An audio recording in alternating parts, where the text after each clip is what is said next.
much the conversation did you have with Coach Rick and the vetting process? How much was involved in that? Yeah, no, like I said, I started recruiting at Arkansas State. We did our homework on Nick when we were there, then got a chance to get here, and then of course Rodney Garner was there with him, and we had all the information we needed, and we're very proud of Nick as a person and as a player.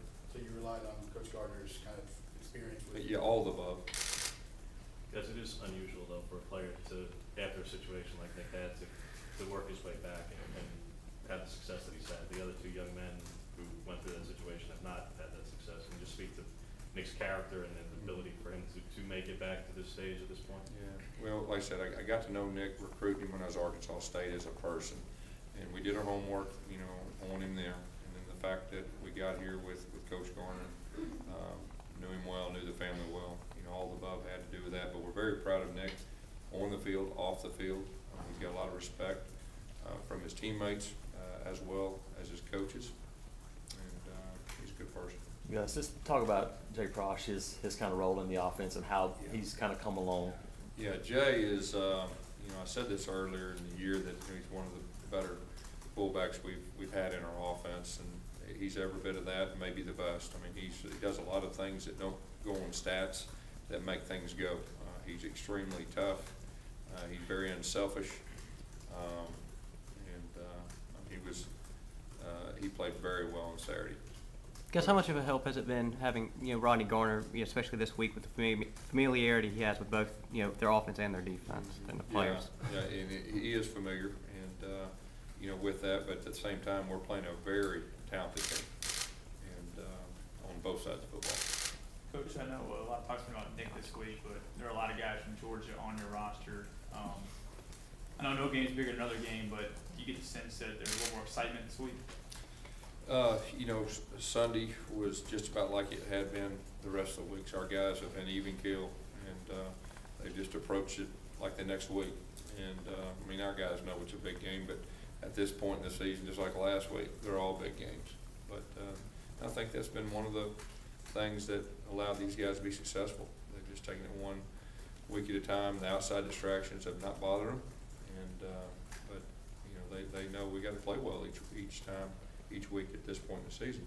Do you bring up or emphasize what you guys still have to play for, whether it's BCS Bowl, No, championship? no, we've not said anything. No, we haven't even went there. All we've talked about is we got our hands full with Georgia, playing at home, and that's the only thing on our mind. At the end of the season, we'll look back and we'll do all that stuff. That said, Gus, what are the goals for the season then?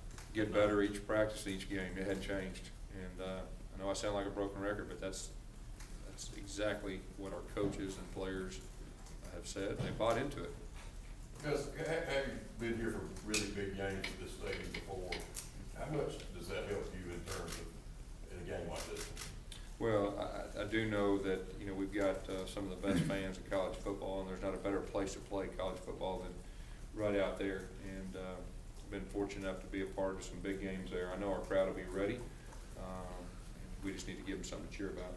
Does Georgia present a different kind of test just because they run more of a base odd front than the even fronts you guys have been seeing? We've seen a little bit of everything this year. The test that they're going to give is they're talented. I mean, they're very talented at all positions, and we're going to have to execute. And like I said, they tackle well too.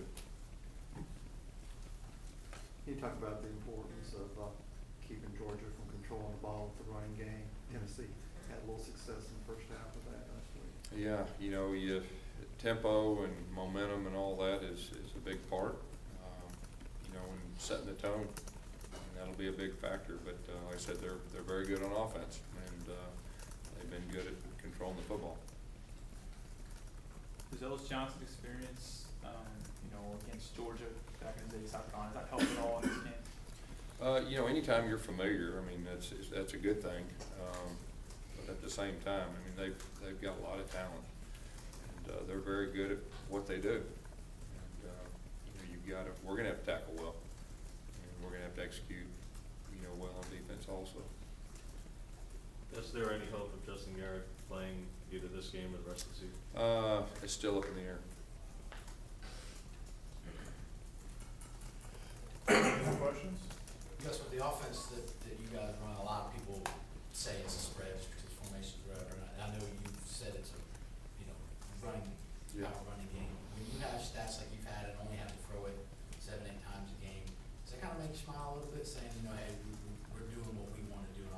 You know, the main thing is whether you run it every time or whether you throw it every time. If you're playing good football and you're successful and you're winning, that's really the bottom line. So it kind of goes back to building around your strengths. Whatever your strengths are, that's what you play to. And if you're able to be successful, you keep doing it. I mean, football is not a complicated game. A lot of people make it complicated. But you do what you're good at. And right now, we're good at running the football. With that being said, like I've said the last few weeks, we're going to have to be able to throw it at times. We know that. And we'll keep working, and I think we can do it. Anything else? All right, Coach, thank you.